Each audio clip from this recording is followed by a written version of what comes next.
pārdiem. Kas tu?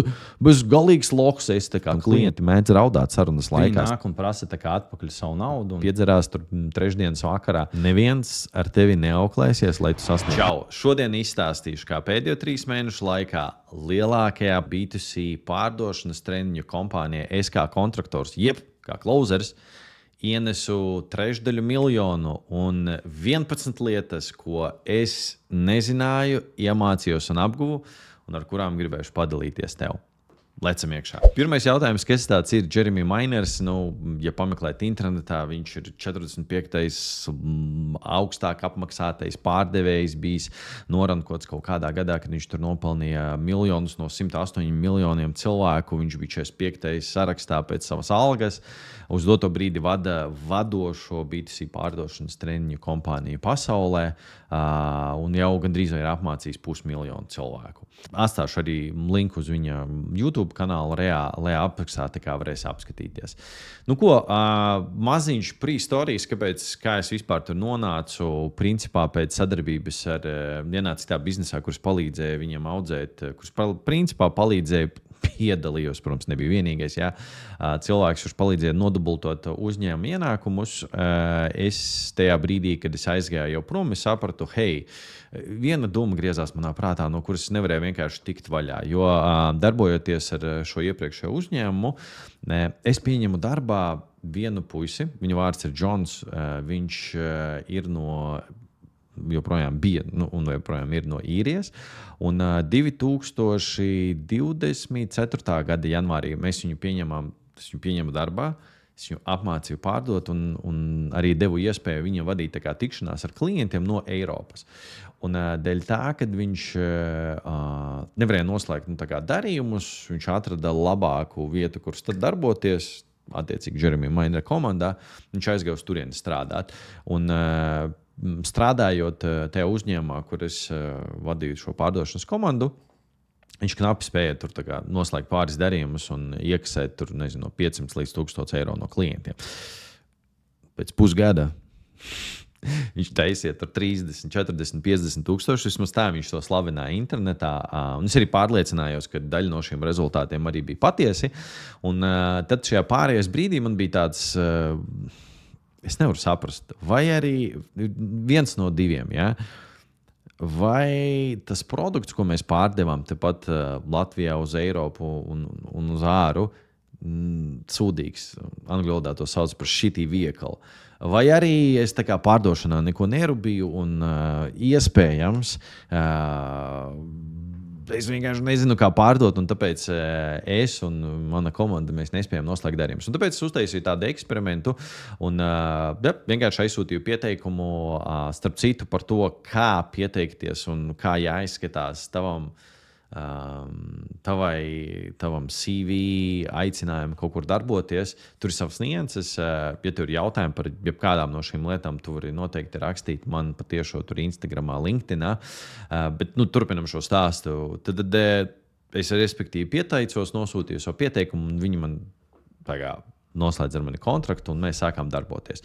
Un tad es esmu izrakstījis šeit 11 lietas, kuras es nezināju, vai man likās kaut kā savādāk, un respektīvi pastāstīšu par viņām, un kā es būtu rīkojies tagad, un kas ir manas jaunās atklāsmes. Sagatavo tēju, šis būs bišķiņ garāks kā parasti video, un tad ejam uz priekšu. Tad pirmā svarīgā lieta, tu vari pačakarēt vai pazaudēt klientu zvanu vienā sekundē.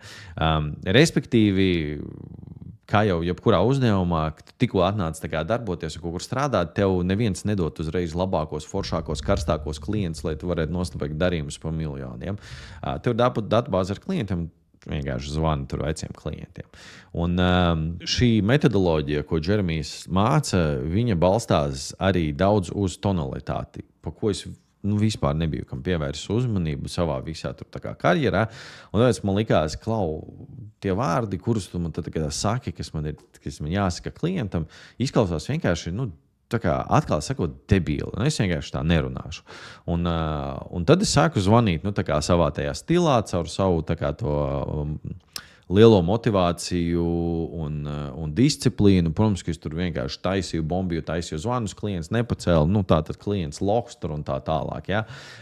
Realitātē, pēc kaut kāda laika, tad, kad es jau veciem klientiem beidzu zvanīt, uzzvanīšu kaut kādiem jaunajiem arī pieteikumiem, vienkārši paklausīšos. Un tad, kad es sapratu, kad es sakot tās savas tradicionālās frāzes, kuras es esmu pieradis teikt, vienkārši par kurām es nekad neesmu aizdomājies, viņi identificē mani savā galvā kā kārtējo pārdevēju, un tāpēc viņi distancējas no manis vai pat noliek klausuli. Man tā bija atklāsme, man bija tāds, tas taču neko nenozīmē, ka viņš ir nopircis grāmatu tikko pa $30. Viņam zvana no uzņēmuma, kurš grib viņam palīdzēt attiecībā uz šo pirkumu. Viņš vienkārši izklausās pēc pārdevēja, vienkārši fuck you un noliek klausuli.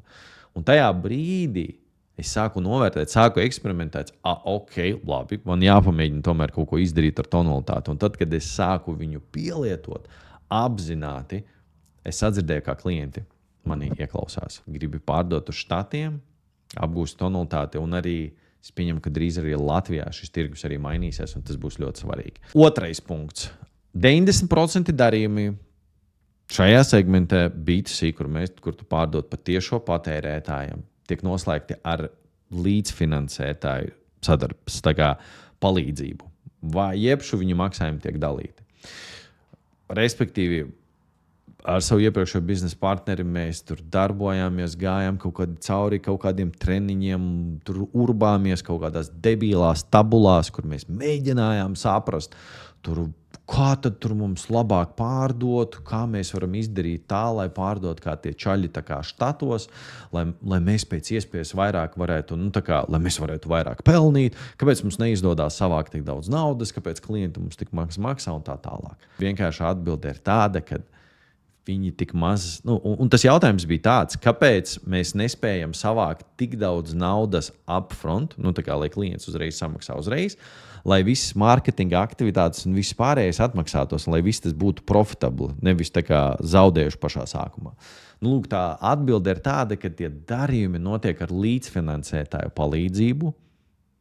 Ko tas nozīmē? Tas nozīmē to, ka tad, kad tev ir uzņēmums reģistrēt štatos, un es nezinu visu to legal pusi, tur ir tādi sadarbības partneri. Pat nerunājot par to, ka tur var, American Express karti paņemt cilvēks un 15 mēnešus bez jebkādu ar 0% likmi iespējams darboties ar, 5, 10, 20 tūkstošiem $, no kuriem viņš var samaksāt par tavu pakalpojumu vai produktu, tad ir arī tādi uzņēmumi, kas sadarbojas, vienās leasinga kompānijas, kas darbojas, kas palīdz sadalīt šos maksājumus. Tas ir veids, kā klients, kā finanšu plūsma kļūst vienkāršāka, jo klients pārsūta tev lielāku daļu par pakalpojumu, ko tu piegādā ilgāku laiku, un līdz ar to uzņēmums var augt, un arī pārdevējs, kurš darbojās šeit pa vidu, viņš var saņemt savu komisiju uzreiz par visu darījumu, nevis vienkārši gaidīt, kad no klienta nāks iekšā nauda tā kā, tur kaut kādā investīciju fondā. Tā ir labā ziņa priekš pārdevēja, saņem uzreiz savu komisiju, un arī vispār darījumi no tiem 100 cilvēkiem, ar kuriem es noslēdzu darījumus so far, varbūt tur 10%, 15% ir tādā uz in-house maksājuma plāna. Vispārēji ir samaksājuši vai ar savu kredītkarti, vai kādu aizdevumu un maksā. Kāds ir risinājums, ja tev ir savs bizness un tu pārdod uz štatiem, izskati iespēju tā kā PayPal kredits. Cilvēki var ļoti viegli pieteikties ar savu PayPal kontu kreditēšanai tur līdz $4,000, un ja viņa kredītskors nav zem 620, 650, ja tu pārdod uz štatiem, tad tu zinās, kas ir šie cipari, tad visticamākais viņš būs akceptēts. Ja viņa kredītskors ir virs 680, 700 plus ideālā scenārijā, visticamākais American Express būs karte, viņam tādas nav bijušas, ir American Express Blue karte, kur ir speciāls tāds welcome bonus, kur 12 līdz 15 mēnešus viņš nemaksā vispār nekādu interesu, un tad var atgriezt. Ja? Tā kā šos līdzekļus, tie ir laba veida. Protams, uzreiz kāds noteikti, un arī es tur pirms 10 gadiem, kas tu bez galīgs loks, es klientam ķipa kredītu piedāvāt, lai viņš varētu nopirkt pakalpojumu vai kaut ko. Ja? Tā domāšana Latvijā un arī man tā attieksme pret kredītiem kādreiz bija tāda. Ak, Dievs, tu esi tur nolādē, amen. Jā, tā kā nolādēts cilvēks, ja tev ir kredīts vai kaut kas. Tur tajā pasaules galā štatos cilvēki ir daudz fleksiblāk attiecās pret kaut kādiem aizdevumiem. Protams, ka viņiem ir iebildumi, protams, ka viņi negrib tur ņemt un maksāt tur kaut kādus procentus, un tie procenti viņiem var just, ka tur ir sačakarēti caur tiem lielajiem procentiem. Tas, ka viņi to maksā interesi, viņi ir apdedzinājušies kaut kur, viņi negrib, bet pie pārdošanas jautājumiem, tu vari viņam palīdzēt redzēt abas puses, tajā vai to darīt vai nē. Protams, ka es nevienam neko nevaru uzspiest, nevienam neko nevaru piespiest darīt, tie ir viņa lēmumi, bet cilvēks redzot, šīs abas puses var pats pieņemt lēmumu. Ja? Un ja tu vari kā uzņēmējs piedāvāt viņam variantu, kuriem nebūs jāpārmaksā nekāda interese, respektīvi papildus procenti, kāpēc lai tu to nedarītu, ja teorētiski san arī foršs pakalpojums. Trešā lieta. Tu nevari uzbūvēt emocionālo saikni sarunas laikā, skatoties skriptā vai domājot par savu nākamo jautājumu, kur jautās klientam. Respektīvi, kā ir online pārdošanās. Un arī tagad, jūs arī redzat noteikti. Redzat? Kad es vadu un es arī ieskatos papīrā, kur es esmu sarakstījis kaut kādas atslēgas lietas, lai šis video būtu saturīgāks, nevis vienkārši mans vārstojums. Mūsdienu pārdošanās ir sevišķi online, kad cilvēki atrodas tur mājās, savos mājas ofisos vai tur vēl kaut kur. Uz ekrāna var gandrīz vai turēt jebko. Ja? Un, ko es darīju? Protams, ka es turēju savu skriptu priekšā, jo es viņu nebiju apguvis un iemācījies. Un, kas notiek? Ja paskatās ierakstus, kā es pats skatos savus ierakstus, var redzēt, ka pat ja tu meistarīgi noliec kameru tur kaut kurā vietā, kad neredz, ka tu skaties tajā skriptā, tāpat var just šo disconnection. Es atvainojos par anglicismiem, kurus izmantoju, bet vienkārši tā ir vieglāk izteikties. Tāpat tu jutīsi šo disconnect ar klientu, var redzēt, kad zūd šī saikne. Ja, super svarīga lieta ir iemācīties sakāmo. Ja? Un labākais veids, ko es nezināju līdz tam brīdim, kā es iepazinos ar vienu čali, kurš tur mēnesi taisīja $100,000 komisijās, un viņam bija tāds rituāls, ko viņš darīja katru dienu. Viņš katru dienu pārrakstīja savu skriptu ar pildspalvu. Ar roku. Un tas bija labākais veids, kā viņš varēja to iemācīties. Darīt viņš pārdeva dažādus produktus, un par dažādiem produktiem mēs vēl parunāsim. Protams, ka es pamēģināju, man patīk vispār eksperimentēt, kaut kādas jaunas lietas darīt, un it sevišķi, kas ir saistītas ar būšanu efektīvākam, un tagad arī ne tikai ar to. Un es vienkārši izdomāju, ka es 2 nedēļas vienkārši ar roku pārrakstīšu visu savu skriptu. Ko tas nozīmē? Es pieņemu kaut kādu sarunas scenāriju un rakstu savus jautājumus vienkārši uz lapas. Tad, kad es to izdarīju pirmo reizi, likās, ka stundas laikā varēšu, 2 dienas man aizņēma, es tur pa stundai katru dienu rakstīju. Protams, vēl vajadzēja strādāt.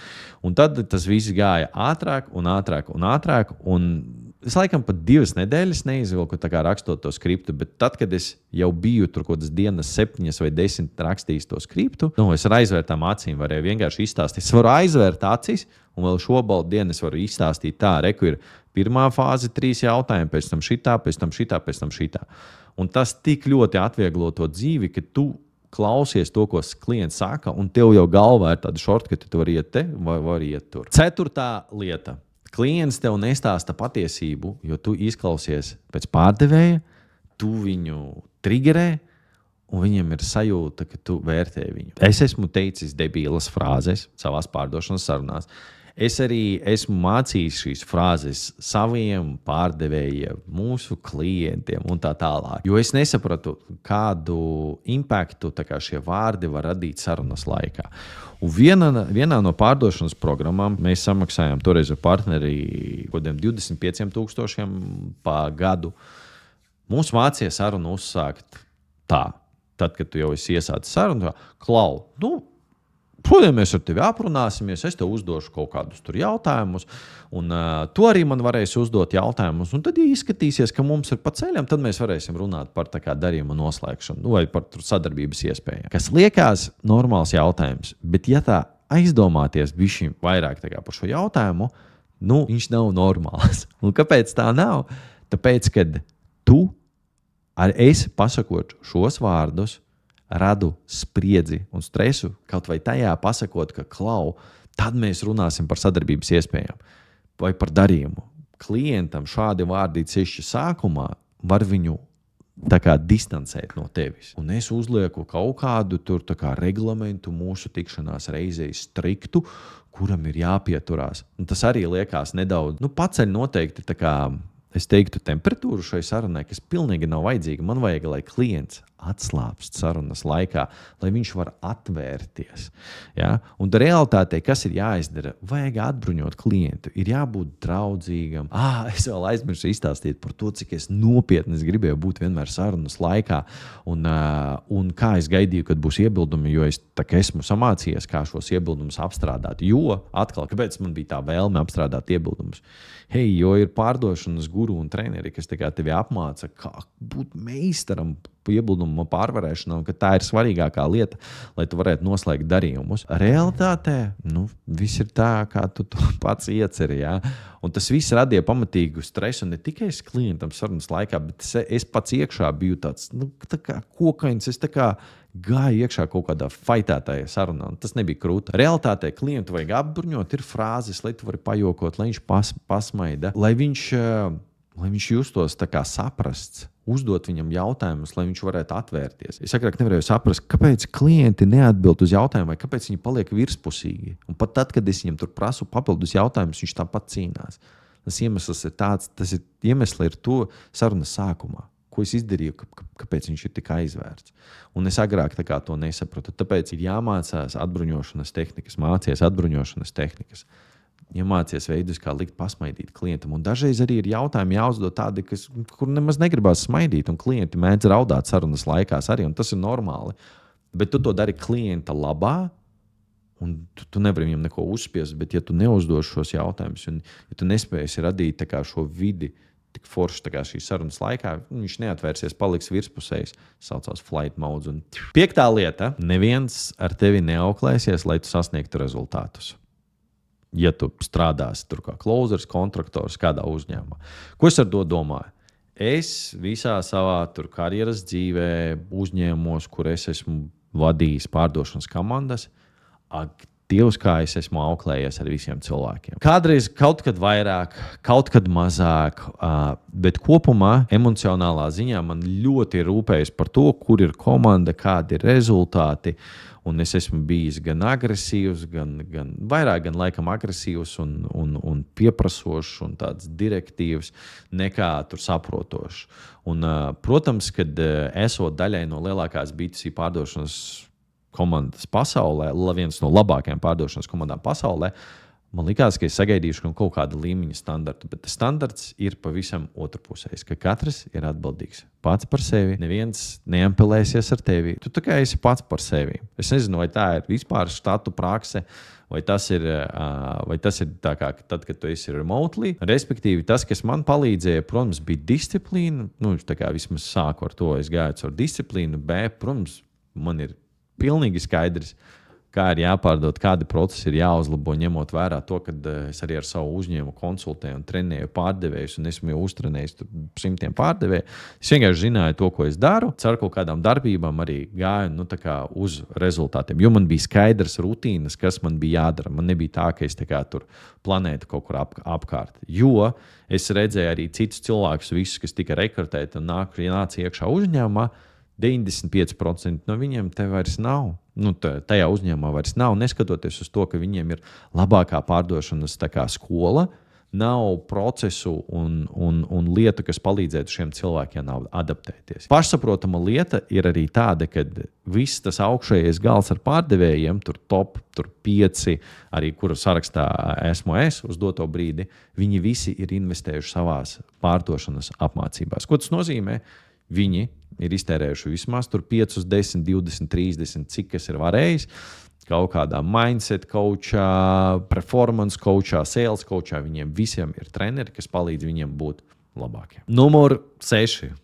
Tikšanos skaits kalendārā un tas, cik daudz es zvanu, nenosaka tieši to, cik daudz es noslēgšu darījumus. Grūta pieredze. Ja? Pirmkārt, tāpēc, ka pēdējos pāris gadus es tur pats postulēju to, ka pēc iespējas vairāk zvanam.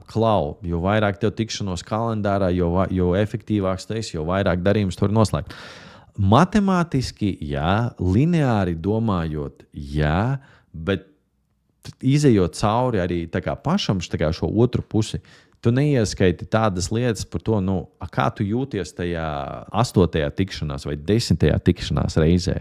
Respektīvi, zvanu skaits un tikšanās kalendārā ir forša lineāra lieta, kura, protams, ir jāskatās, bet manā pieredzē bija tā, ka tad, kad es zvanīju, kad es tur vadīju 50, 70 tikšanās mēnesī, sēdēju tur pa 2-3 stundām uz telefonu vēl paralēli tām tikšanām un vienkārši gāju cauri sienai, jo man likās, ka tas ir veids, kā sasniegt rezultātus.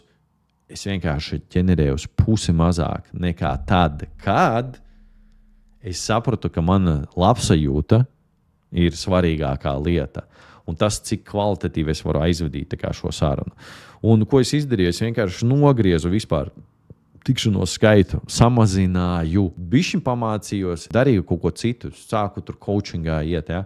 Bet tad es ar labāku mindsetu varēju ienākt tikšanās laikā, nevis ar domu, man stundas laikā jānoslēdz ir darījums, vai vēl kaut kas ir jāizdara, bet pateicoties tai kvalitātei, es varēju no mazāku tikšanos skaita noslēgt vairāk darījumus, kas uzņēmuma pusē viņiem ir uzņēmuma vēl izdevīgāk un man izbaudāmāk. Ja? Tāpēc un Džeremijs par šo arī daudz runā. Ir cilvēki, kas spēlē ciparu spēli, ko es biju izvēlējies, ja? Tikai maukt un močīt ciparus. Ja? Un ir cilvēki, kas spēlē skilu spēli. Ja? Tie ir tie čaļi, kas starp citu Eiropas čempions tagad basis notiek Latvijā. Ja? Tie čaļi, kas būs finālā, viņi noteikti, viņu mindsets nav tāds, es metīšu pa grožu vienkārši pēc iespējas vairāk reizes, cik es varēšu, un kas trāpīs, tas trāpīs. Neviens pārdevējs neņem pēc iespējas vairāk tikšanās, lai noslēgtu darījumus. Tas ir debīli vienkārši. Ja? Svarīgi paņemt tikšanās, lai tu varētu noslēgt darījumus. Ja? Es tagad slēdzu tur katru 3. tikšanos. Man ir 35-40% darījumu noslēgšanas procents. 7. lieta – pārdošana tiešām ir māksla, un tai vienmēr būs līmeņi, ko apgūt. Pēc tam, kad es tur pēdējo 3 gadu laikā investēt $10,000 dažādos treniņos, visādos skriptos, pieejās dažādās. Protams, ka pārdošana kļuva vieglāka, bet tā skaidrība bija tāda izplūdusi, jo tāpat bija kaut kādas lietas, kuras iestupējos.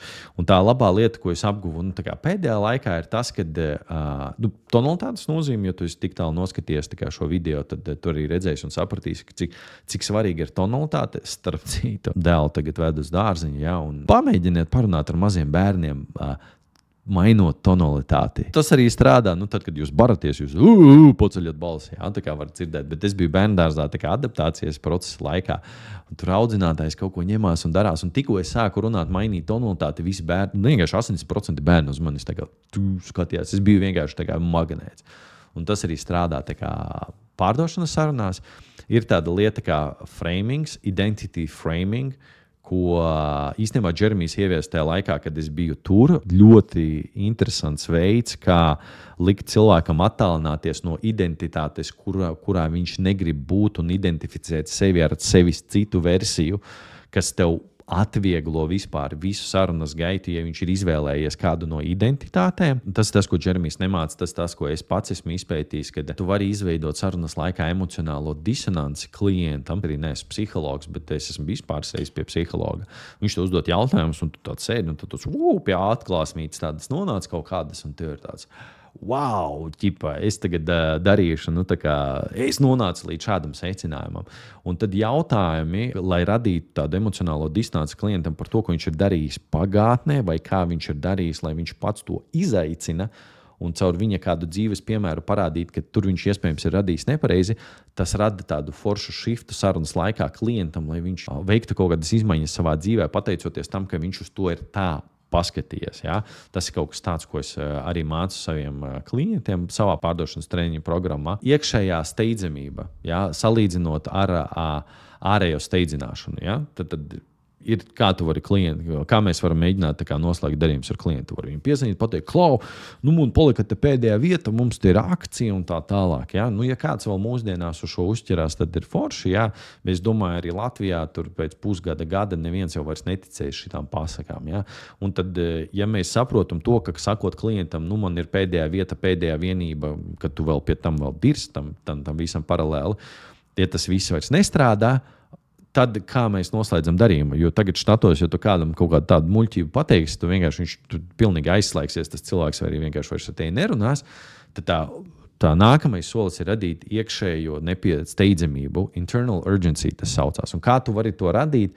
Tikai caur jautājumiem. Es nezinu, kā es kā pārdevējs vai kā cilvēks, es nezinu, ko tev pateikt, lai radītu šo iekšējo steidzamību. To var izdarīt tikai caur jautājumiem un caur atklātu dialogu. Ļoti sarežģīti. Es saprotu, šīs lietas ir vajadzīgi mēneši gadi, lai apgūtu, bet tāds feedbacks. 8. Neatlaidība joprojām ir instruments, kas dos iespēju tev ģenerēt kaut kādus rezultātus. Es atceros savu pirmo pārdošanas darbu, kad es strādāju Baltijas biroja servisā. Tas bija viens no, man liekas, lielākajiem mehānismiem, ar kuru palīdzību es spēju sasniegt top pārdevēja līmeni un arī tur uzturēties. Jo tajā laikā visu cieņu manam pārdošanas vadītājam, Kristupam Konevālam, paldies tev. Viņš ļoti daudz ko iemācīja, bet tajā laikā nemaz nevajadzēja nekādas tur fancy zināšanas par to, kā noslēgt darījumus. Jeb es arī nebiju tādā tirgu, kas bija tik. Tirgus gan bija pārsātināts uz to brīdi, kā Artiģos jau ļoti daudz bija uzņēmumu, bet ar vairākiem zvaniem, 2, 3, 4, 5, 10 kaut kādos atsevišķos gadījumos, starp citu, man ir stāsts par to, kā es iegūstu kā klientu Rīgas satiksmi. Ja gribi dzirdēt šo stāstu, kādā atsevišķā video ieraksta komentāros Rīgas satiksme. Jā, un tad varēja iet cauri vienkārši ar to, ka tu klauvē pie durvīm un kaut kurā brīdī tev atver. Un, arī man sūdzībās bija rakstīts par mani kā par pārdevēju. Slepojos ar to. Jā, respektīvi, tad, kad es zvanīju tur pa 10 stundu, 20, 30 stundas mēnesī bez tikšanām, visu kaut ko darīju. Tas noteikti pavilka kaut kādu daļu ar cilvēku. Tad, kad tu vairākas reizes kādam zvani un uzplījies, sauksim to tā, to var darīt dažādi, ja, šo neatlaidību izrādīt. Daļa ar cilvēkiem, kas ir tādi more inclined, tevi sadarboties, kuri ir jau tādi gandrīz gatavi, ja, pateicoties tām darbībām, tur viņam noslēgs darījumu. Un tu būsi tas cilvēks, kas to aktīvi dara, tas noteikti tev nāks pa labu. Jautājums gan, cik resursus tas no tevis prasa, un ja tev ir 19 vai 20 gadi, noteikti tur tikai let's go un uz priekšu. Bet es sapratu, viena tā lieta, ko es sapratu, ir tad, ka tie cilvēki, kas ir tā riktīgi aiz ausīm pievilkti kā cīņu, viņiem bieži vien arī nav rezultāti, tāpēc, ka viņi arī nemācās. Jā, un tas, ko es sapratu, kad ir daudz foršāk padomāt par to, cik daudz tava šī cipru spēle, playing the numbers game, par ko es jau runāju pirms tam, ietekmē tevi tavā dzīvē, un vai tas tā nav tā, ka tas tevi negatīvi ietekmē, jo daudz foršāk ir to neatlaidību channelot, strādājot, teiksim, ar klientiem, kurus ir vērts chaseot, lai iespējams noslēgt lielāku darījumu, kas ir izdevīgi visām pusēm. Jebkurā gadījumā šeit nevajadzētu aizmirst pašdisciplīnu. Tas nenozīmē, ka neatlaidības pateica, ka neatlaidība tā ir metama lieta, un tas nav jādara. 9. lieta par produktu. Tas, ka cilvēks ir investējis 4, 10 vai 16 tūkstošus eiro, dolārus tavā produktā vai pakalpojumā, tas nenozīmē to, ka viņš būs motivēts kaut ko vispār viņā darīt. Ja? Respektīvi, jau kādu laiku es pieturējos pie tāda mindseta vēl no pagājušā gada, sevišķi sadarbojoties ar šiem ārzemju klientiem. Un arī viņiem tur teicu, saku, you're gonna pay attention to what you pay for, right? Un kaut kādā ziņā tas tam ir taisnība, bet atkal redzot lēnā garā, pievienojoties, uzņemot šos klientus treniņu programmā, tur 10 klientus, 20. Es sāku saprast to, ka priekš mazākās daļas klientu šī investīcija ir svarīga. Es teiktu, ka 20% klientu viņi dara, iet cauri apmācības, tāpēc, ka viņas maksā tik un tas viņiem ir motivators. Bet liela daļa ar cilvēkiem neko nedara. Un, man liekas, ka tādu apmācību biznesā un noteikti augstskolām ir labāka statistika par šo zināma. Vienkārši neiet cauri, un man tas bija tāds pārsteigums, kad kāds, kurš $16,000 ir samaksājis, iepšu $1,400 mēnesī maksā par apmācībām, var atļauties vienkārši neatnākt ne uz vienu treniņu sesiju, kur notiek coachings. Pat nav iesācis skatīties video materiālus. Kāpēc to stāstu? Ja tev ir savs produkts, kuru tu pārdod, es atceros, kad manā iepriekšējā biznesa venturē es baigi pārdzīvoju par to, ka tur cilvēki, kāds tur kaut ko dara, kāds tur kaut ko nedara. Bet īstenībā tā ir katra cilvēka paša izvēle. Un redzot to griezienu, cik daudz cilvēku tur nāk simtiem iekšā tajās mācībās un cik paliek. Atkal atgriežoties pie tā, katrs uzņemās pats par sevi atbildību un pārdzīvot par to klientu, kurš ir apņēmies kaut ko darīt, bet to nedara. Un ja tu esi viņam iedevis visus vajadzīgos mehānismus, viņš vienkārši to nedara, tad tas ir that's on you, draudziņi. Un uzņēmums nav vainīgs, ka tu neiet cauri apmācības. Starp citu, interesantā lieta, tie, kas no biznesa puses skatās, ir tādas lietas kā refund rates un cik cilvēki atgriežas savu investīciju. Atkal es no kādiem saviem 100 darījumiem noslēgtiem, man liekas, viens vai varbūt 2 cilvēki bija prasījuši, lai viņam atgriež naudu. Saida lieta, tas nav pie 8. Vienkārši ienāca prātā. Kad ir industrijas, ir sevišķi šajā high-ticket closing spaceā, kur pārdevēji pārdod dārgus produktus, kad viņiem tiek sasolīts baigi daudz tiem klientiem. Tad, kad viņi ienāk iekšā šajā treniņā, tev ir viņi tādi, vai treniņā, vai pakalpojumi, viņi tādi sāk skatīties, pagaid, man izklausījās tas viss daudz rožaināk, nekā tas tomēr ir. Un viņi nāk un prasa atpakaļ savu naudu, un tad tur sākas cīņas starp uzņēmēju un klientu. Pārdodot šīs pārdošanas apmācības, neapsolot klientam pārāk daudz un izstāstot viņam reālo situāciju. Respektīvi, tas, ko es gribu pateikt, tu vari pārdot produktu savu atklāti, nemēģinot tur piepušķot kaut ko klientam un tāpat noslēgt katru trešo darījumu. Vienmēr sakot, bez diršanas. Tas laikam, ko es gribēju pateikt. 10. lieta. Tavs akcents. Tas nav tavs šķērslis. Bija situācijas, it sevišķi pašā sākumā, neskatoties uz to, ka es jau tā angļu valodā pārdevu jau kaut kādu laiku, vairākus gadus pirms tam in and out, un arī izmantoju šo valodu, lai komunicētu ar cilvēkiem darba vidē. Tur 8-10 stundas dienā pavadīt priekš tā, lai runātu tikai angļu valodā.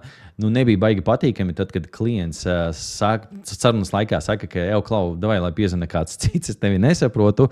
Vai arī, tāpēc, ka es biju tur bišķi notrigerējis klientu, viņš pēc tam kādam citam kolēģim pasaka, ka, hei, ar mani runāja kaut kāds čibriks, kuram tur angļu valoda ir, es nezinu, tur trešā viņa valoda, neko nevarēja saprast. Un tad, kad tu to dzirdi, tad mans ego tur bija tāds, es negribētu neko tādu dzirdēt, bija stulbi, respektīvi. Pēc kāda laika, pāris mēnešiem, tad, kad tā valoda ieskrējās, un pēc vēl pāris mēnešiem, es sapratu sekojošu, kad un tas ir atkal atgriežoties uz šo konkurenci, uz to, cik pārsātināts ir tirgus un cik manā uztverē tie cilvēki tiek bombardēti ar visādām reklāmām visur un visādi. Viņi ir tik ļoti scattered, tie amerikāņi cieši, ar kuriem es runāju, varbūt ne visi noteikti. Un kad tas mans akcents man nāca vēl kā bija plus, kāpēc? Tāpēc, ka ņemot vērā to manu izloksni un iespējams kaut kādas lietas, kuras es saku nepareizi, viņš grib saprast ar mani, jo es viņam uzdodu jautājumus. Protams, ja es mauktu monologu, tur nekā nebūtu. Bet tā kā es šo cilvēku visu laiku iesaistu iekšā sarunā un uzdodu viņam dažādus jautājumus emocionālos, viņam vajag saprast, kā atbildēt. Un viņš jau ir pieredzējis, es jau viņu esmu uztrenējis šīs sarunas laikā, kad, ja viņš man iedod virspusē atbildi, tad es viņam uzdodu vēlreiz kaut kādu jautājumu, viņam būs jāatbild. Un manuprāt, tas nāk tikai kā plus. Cilvēki sāk klausīties. Tikai, ja tev ir akcents, es nezinu, tur kādā valodā, hei, runāt, tas nav šķērslis. 11. lieta. Tava industrija, vecīt, nav sarežģīta un specifiska un unikāla. Tu vienkārši nejēdz pārdot. Kāda situācija? Respektīvi, ASV dzīvo ļoti daudz cilvēki. ļoti dažādas industrijas, ļoti daudz, 60 dažādas industrijas, apakšindustrijas, un kaut vai paņemot nekustamos īpašumus, tur ir ļoti daudz atzari, tur komerciālie, privātie, tur distressed properties, un visu to lietu neviens nekad nevarēs zināt. Katras industrijas nišas, tur baseinu būvniecība, pakalpojumu, IT, software, tur vienkārši kosmos ar lietām. Un nevar iemācīties katru šo nišu un industriju un viņas specifiku tikai pateicoties tam, respektīvi, tas, ka tu zini industrijas specifiku, tas ir labi, bet vai tas būs lielākais iemesls, kas tev ļaus noslēgt darījumus? Nē. Izstāstīšu piemēru. Respektīvi, tas, kā viens veids, kā Džeremijs piesaista klientus, ir caur grāmatas pārdošanas tuneli. Ko tas nozīmē?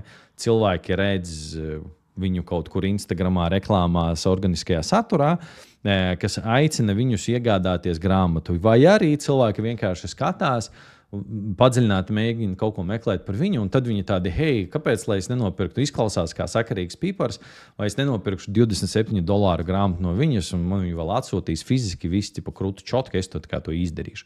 Un tad, kad cilvēki to dara, nākamais solis šajā tunelī ir tā kā implementācijas zvans.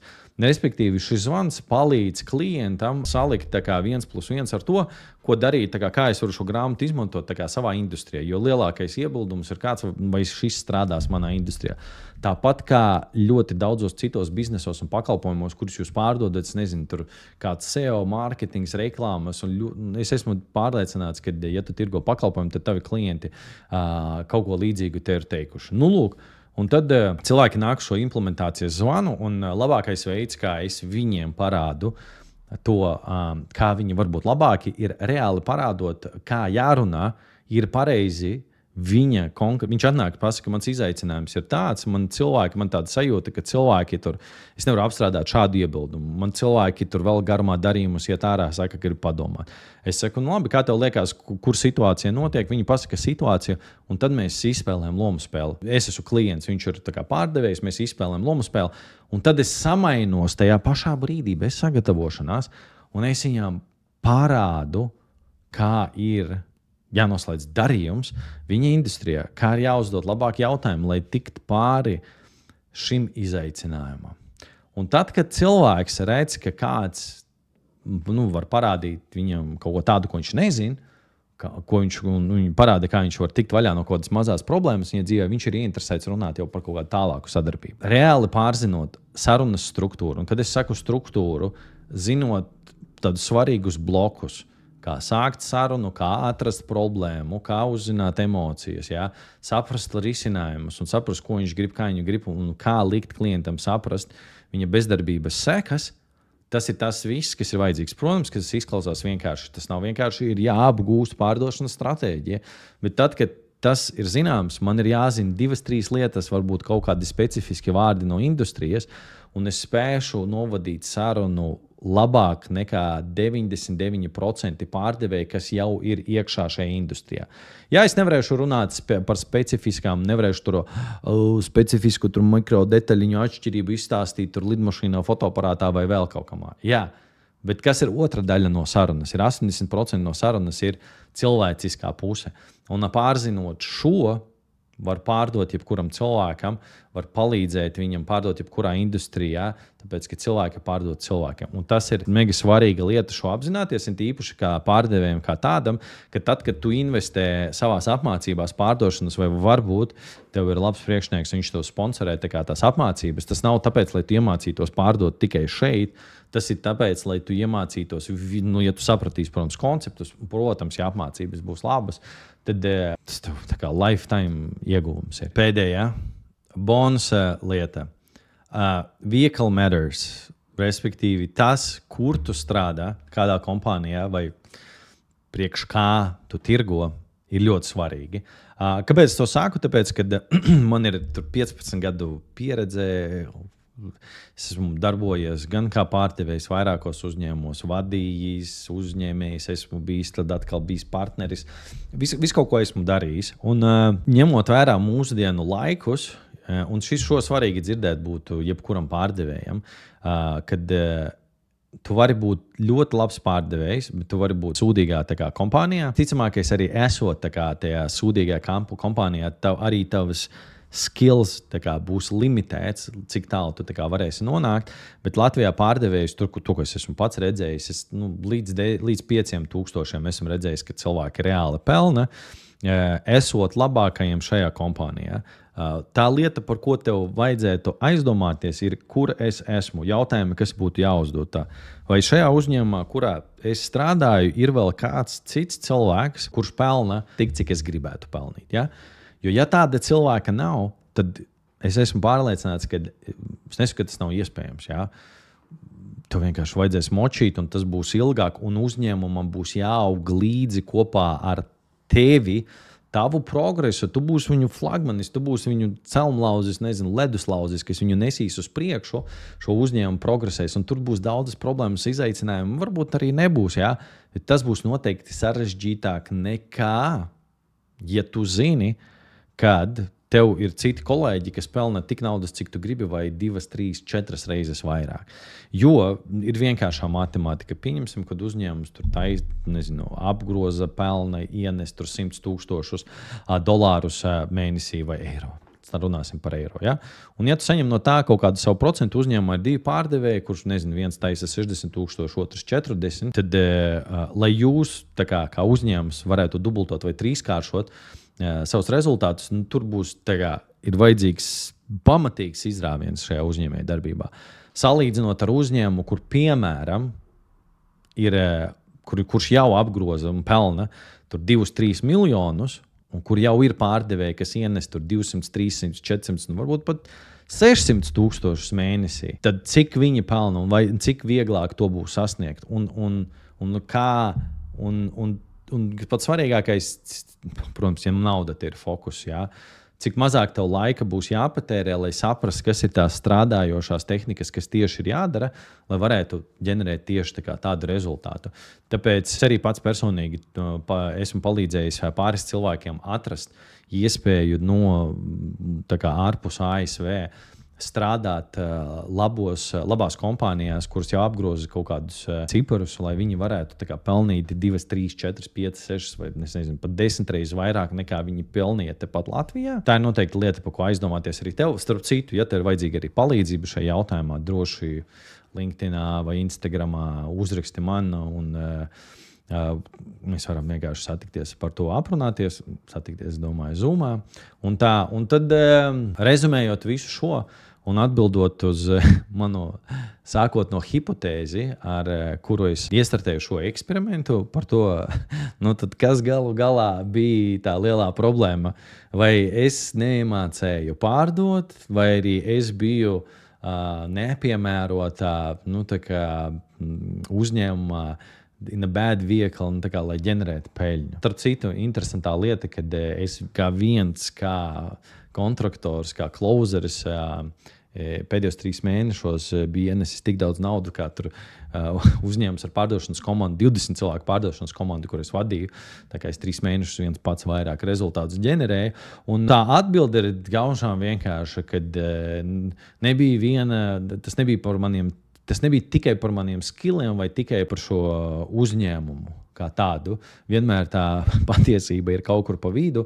Un, ja man bija arī šīs spējas pārdot šim klientam, ārzemēs šim specifiskajam ASV klientam, un tā nebija šī saprašanas par šo psiholoģisko pārdošanu, par daudzām lietām, kuras iespējams Latvijas tirgus vēl joprojām tolerē, bet drīz vairs tā nebūs. Tad, man arī skills nebija tāds, lai es to varētu darīt. Un otra lieta, arī šis vehicle mehānisms, šis uzņēmums arī bija savādāks. Un, protams, ir nedaudz vieglāk, kad ir mazāk šo iebildumu un šķēršu. Ja? Vadošai pasaulē kompānijai, kas nodarbojas ar B2C segmentā, ar pārdošanas apmācībām, vai arī viņiem ir iebildumi, protams. Vai cilvēkiem ir šaubas par to, vai viņiem izdosies, neskatoties uz 10,000 atsauksmēm. Viņiem visiem ir šaubas, un visiem vienmēr būs šaubas, un that's the root cause of all objections. Lūk tā. Tāpēc, šis, es nezinu, varbūt es pretendēju uz garāko video savā kanālā, varbūt arī nē. Gribēju padalīties ar šīm vērtīgām lietām ar tevi, kam es esmu vienkārši izgājis cauri. Cerams, ka iespējams kāds no Latvijas pārdevējiem atmodīsies, noskatoties šo video un sapratīs, hei, varbūt šajā dzīves posmā man ir svarīgi kaut ko jaunu pamēģināt, varbūt iegūt veidu, kā es varu pelnīt vairāk naudas, ja tas ir svarīgi. Šajā posmā ir kaut kādi mērķi, vai arī, ja tu esi pārdevējs, jau rūdīts pārdevējs, jā, es domāju, ka tie pārdevēji, kuri domā, ka bet tu man jau neko vairs neiemācīsi, ja. Neviens tik tālu šo video nenoskatīsies nekad. Bet, ja tu esi noskatījies tik tālu, es ceru, ka kāda no šīm domām, vai tu esi uzņēmējs vai pārdevējs, tev rezonēs un liksies interesanti, lai viņu implementēt. Galvenais, lai iet labumā, un ja ir vajadzīga kāda palīdzība vai kaut ko vairāk gribi uzzināt no tā, ko es stāstīju, droši raksti, sazinamies sociālajās tīklos un lai tev izdodas. Čau!